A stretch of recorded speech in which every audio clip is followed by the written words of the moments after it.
Hey guys, welcome to Nerdarchy for Nerds by Nerds. I'm Ted, hanging out with Dave. And today we're going to do another exciting edition of the MageForge, and we're going to talk about the Goblins Paw.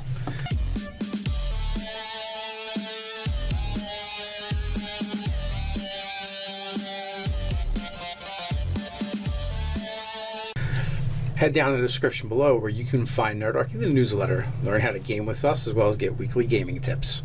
Alright, so we've all heard of the Monkey's Paw. We have. And it's got the ability to summon or to grant wishes and this and that. And it's cursed and it perverts things. Well, we want to go in a whole different direction. We're not worrying about curse. We're not worrying about granting wishes. But what if we had a goblin's hand that... So somehow preserved or mummified goblin's hand. Right. One end is capped in metal and attached to a chain. Right. So you can wear it around your neck. And it is the goblin's hand with, basically doing, kind of like this deal where it's got two fingers curled already. Your pinky and ring finger, or the pinky and ring finger, have been curled down. And teaser, we're talking about, perhaps those have the ability to be unlocked. But we haven't figured that part out yet. We talked off camera about what the other three fingers could do. That's a greater Goblin's Paw. So we tossed around a couple different ideas for what those fingers could do, and I think you settled on what you want to have happen. Yeah, I like the idea of, instead of the Horn of Valhalla, we had the Goblin's Paw of Goblinkind calling, or whatever we come up with. It needs a little. We got to workshop this one a little bit. But so the idea is we're modeling it off the conjuration spell, and essentially at every dawn or every dusk, however you want to do it, the Goblin's Paw will reset. So basically, you can choose to summon a CR1, half or a quarter goblins, and depending which you choose, will also determine how many you get.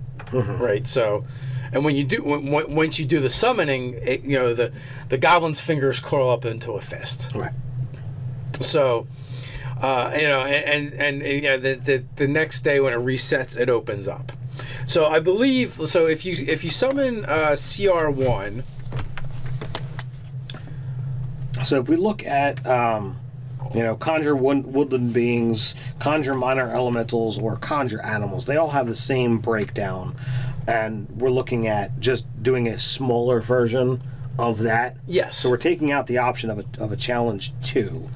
But CR1 is 2, right? If you're getting a challenge 1, you're getting 2 of them. Right. And then what are the quarters? You get the halves. The halves are 4. The 8s, the quarters, you get 8 of them. Okay, so basically, you got this magic item. Just flip through the monster manual, hobgoblin, goblin, or goblin, and then you can hobgoblin, goblin, or bugbear. Or bugbear. What did I say? You said hobgoblin, goblin, goblin. Goblin. Goblin is a much different monster that we're not dealing with right now. So, would each finger represent one of those things, or is the item usable once, and the fact that it's got 3 fingers is just kind of moot? Well, I feel like if you were to use it, 3 times in one day, it might be too strong. Okay. That's a lot of summoning power. I just know that there's some people out there who'll be like, well, how can I use the thumb and the pointer finger? Yeah. Well, exactly. So if you summon the CR1s, is it that is each one represented by the finger? It's a very good point, and that's how we were kind of thinking about it. But the idea, unless you do charges, that could be the way to go, where you make it like a lot of the magic items, where it has X amount of charges, so many reset every day, and maybe you could even do something like some magic items have it where if you use the last charge, there's a chance that on the next day it dusts. Right. But I don't like that. I agree. I like items that continue to be useful. So the idea of workshopping. Well, when I say I don't like that, though, what I mean is, I think it's very uninteresting. You know, what if it like used all the charges at once and you summoned hostile goblins, and they try and take it back. Obviously, depending on the level of party, this may not be a big deal at all. You'd be like, oh, we need this happen more often. XP. XP or mundane equipment, so I can equip the army. Yeah, pretty much. But something along those lines. You were gonna say.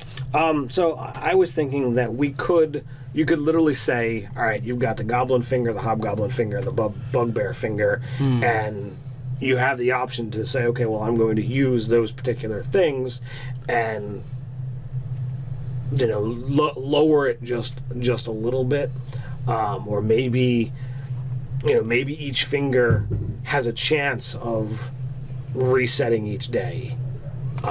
As opposed to guaranteeing that it resets, so it would be more chaotic, more in feel to how. Because I think hobgoblins are half, bugbears are one, and then goblins are a quarter.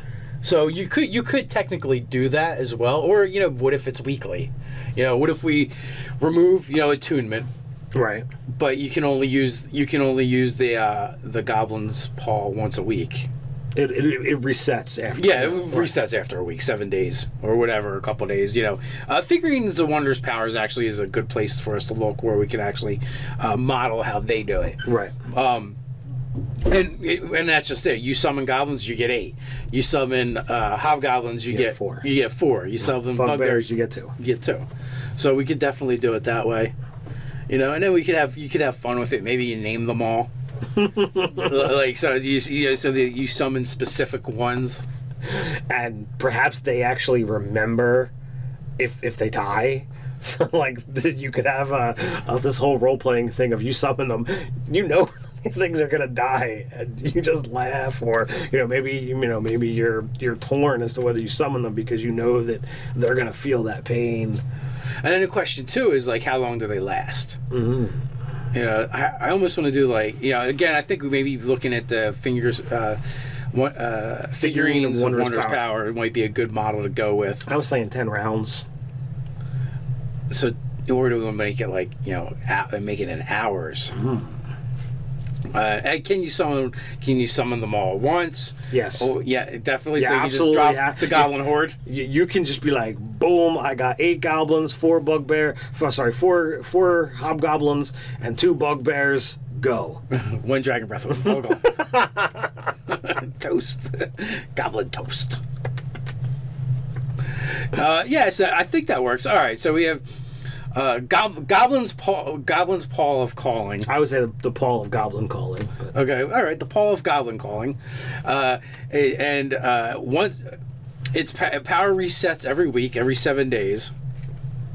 You can So let's settle on hours. Maybe an hour per finger, 3 hours. Sure. They all last 3 hours. They're goblins. How long are they going to really? Something's going to sneeze on them. They're going to die anyway. But that's still workshopable, which of course that brings us to you guys in the comments below. What do you think of the idea? You digging on it? Is it stupid? Do you want to help us out? Where should we go from here? What could those other 2 fingers possibly do? Let us know in the comments below while you like, share, and subscribe. You can head over to the shop at nerdarchy.com and get some sweet swag. So until next time, stay nerdy.